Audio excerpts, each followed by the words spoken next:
গোপন খবরের ভিত্তিতে বিশালগড় থানার পুলিশ বুধবার বিশালগড় থানার অন্তর্গত নেহাল চন্দ্রনগর, ধনছড়ি, লেম্বুতলী, হাজারি চৌমুহনী এলাকায় 7টি প্লটে অভিযান চালিয়ে সরকারি জমিতে গড়ে ওঠা গাঁজা বাগান ধ্বংস অভিযানে নামেন। এদিন 24,000 গাঁজা গাছ ধ্বংস করে পুলিশ। অভিযানে ছিলেন বিশালগড় থানার ওসি সন্দীপ সেন সহ টিএসআর জওয়ান, এসপিও পুলিশ।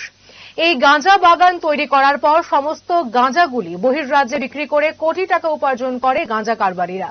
রাজ্য পুলিশের উচ্চপদস্থ আধিকারিকদের নির্দেশ অনুসারে সিপাহীজলা জেলার বিভিন্ন থানার ওসি এই গাঁজা বাগান ধ্বংস অভিযান চালিয়ে যাচ্ছেন।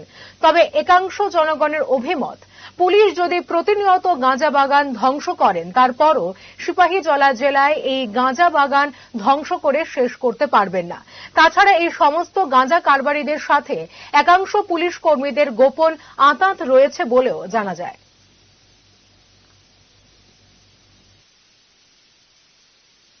আজকে সকালবেলা আমরা বিশালগড় থানার পক্ষ থেকে থানার অফিসার ও স্টাফ টিএসআর সহকারে আমরা নেহালচন্দ্রনগর, ধনচুরি, লেম্বুতলী, হাজারি চৌমুহনী এলাকাতে গাঁজা বিরোধী অভিযানে গাঁজা যে প্ল্যান্টেশন করা হয়েছিল সেই প্ল্যান্টেশন ডেস্ট্রয় করার জন্য আমরা বেরিয়েছি। সকাল থেকে আমাদের কাটিং চলছে, আপনারা দেখতে পাচ্ছেন।